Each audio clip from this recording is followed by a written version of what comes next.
Hi guys, good morning. Ayan, it's like 4:30 ng umaga. Ang aga ko nagising kasi ang aga ko natulog kagabi. Ayan. So, okay lang yan kasi marami akong pupuntahan ngayon. Kasi ang alam nakita ko kasi yung Dragon Castle nag-open ng 6, then yung Igorot 7. So, mas maganda, mas maaga para mas maraming mapupuntahan. So, magpapahinga lang ako, then mamaya magkakape, then magbe-breakfast, then maliligo, tapos play na ulit para sa ating Baguio Experience Day 2. Hello guys, good morning. At yun nga, alas 6 na nga ng umaga at aalis na nga ako dito sa Tribal View at pupunta na nga ako dun sa Dragon Castle. So, mas maaga, mas maganda. Hiningal ako. So, mas maaga, mas marami mapupuntahan. Kaya ingat sa akin, let's go!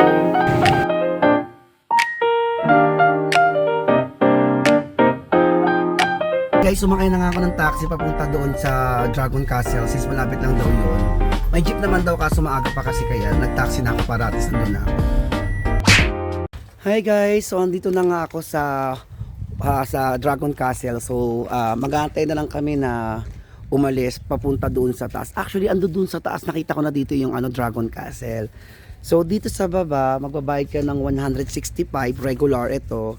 Then pre-shuttle na yon papunta doon sa castle, din pabalik din dito. So may service na hindi na masama. Oo guys, tingnan nyo guys kung makikita nyo. Wow, ayun yung Dragon Castle guys. So hindi ko alam kung makikita nyo. Ayan siya.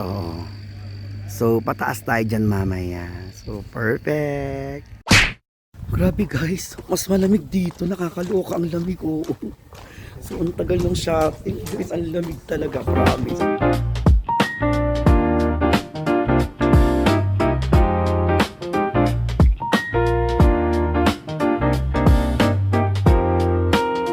Hello guys, so andito na nga tayo sa Dragon Castle at talagang napakaaga ko, alas 6 ng umaga andito na ako. Tignan nyo sa likod ko guys. It's Dragon Castle of Baguio. Let's go!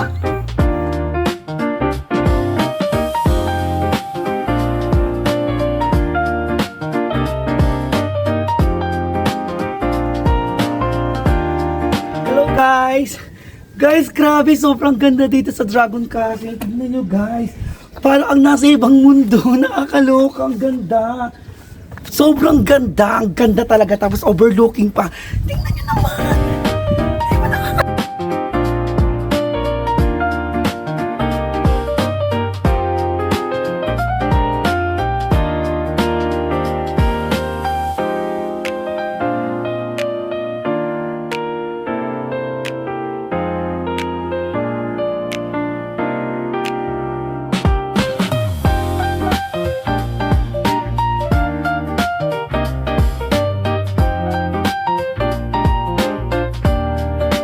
So yun guys, no, akit pa tayo dun sa pinakataas.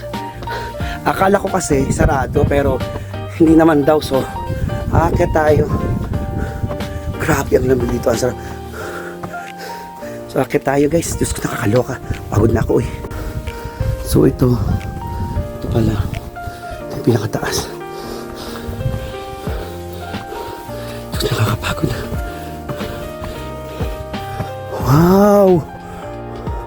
Wow! Tignan nyo guys. Wow!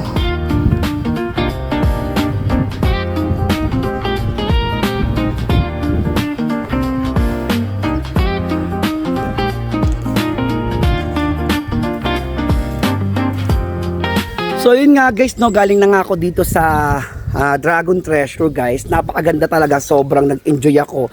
Kaso nga lang syempre, yung mga akyat-akyat, ayan, syempre medyo matanda na tayo, medyo nakakangalay, nakakangawit, nakakapagod, pero sulit guys. So, ayun, tapos na ako dito sa Dragon Treasure. So, pupunta na ako ngayon sa Igorot Stone or baka mag-breakfast muna ako. Diyos ko, kahit gutom, laban na, papabakas pa rin. Ay, Diyos ko, ay, Diyos ko. So guys, andito na nga ako sa Igorot Stone. Ayun yung Igorot Stone guys. So, ayun, Igorot Stone. So, kakain muna ako. Guys, wala pang bukas na mga dito, mga resto. Pero may nakita ako. Para siyang parang yung mga pansit lugaw. Akatin natin ay sa taas, tignan nyo. Oo. May nakita akong ditong kaldero. Ayan, kakain tayo dito. Ayun, kainan. Ay, perfect. Eh, I Mamayang Igorot Stone. So mamaya pa tayo dyan, kain muna tayo. So ito yung pagkain guys. Yan na, di ba correct? So ayan guys, kumain muna ako dito sa karinderya dito. So meron tayo dito ngayon. Kanin na 20 pesos. 20 pesos na hotdog. Tapos yung ulam nila medyo mahal, 100. Pero baka naman masarap, di ba? Oh. So guys, yun nga, tapos na nga tayong kumain at ngayon nga pupunta na tayo dito sa Igorot Stone.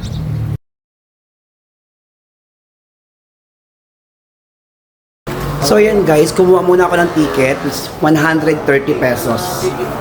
Ayan, dito sa entrance. So, pumasok kayo, punta muna kayo dito para kumuha ng ticket. Tapos, ayan na, ang Igorot Stone, ito na. Ito yung pinaka-entrance, so let's go!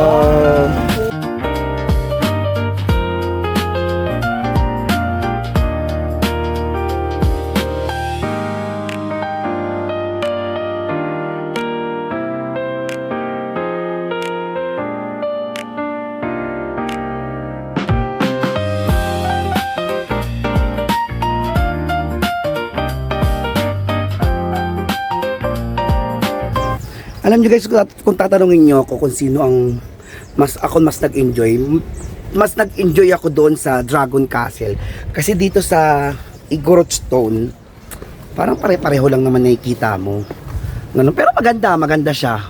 Hindi siya pangit. Kaso nga lang, parang wala ka nakikita ibang design, ganun. Unlike doon sa sa Dragon Castle kasi, pang world class kasi talaga. Pero itong Igorot naman guys, ang ganda rin syempre, pero mas nagustuhan ko lang si Dragon. Hi guys, so eto na nga, andito na nga tayo sa Igorot Stone. So hindi ito yung pinakamataas, pero napapagod na ako kung aakit ako dun sa pinakamataas, ang taas ko look. Pero guys, tignan niyo naman, ang ganda, diba? So yun nga guys, no, halos nalibot ko na rin itong buong Igorot Stone. So baka ang gagawin ko ngayon bumaba na ako at maghahanap na ako ng susunod na aking pupuntahan, no? Pero ang balak ko ngayon, since masakit din yung katawan ko, parang gusto kong magpa-massage, maghahanap ako ng pero ayan guys, andito tayo sa gilid ng kalsada. Ayan, nag-aabang tayo ng jeep papuntang Burnham Park. Actually, pwede naman ako mag-taxi, kaso nga lang maaga pa naman at di naman ako nagmamadali. Kaya ayan, mag-jeep na lang tayo tsaka para makatipid, oo. Makatipid na, oo. So, andito tayo mag-aabang, oo. Para tayong si ano dito, yung nahulog. Ay! Hindi!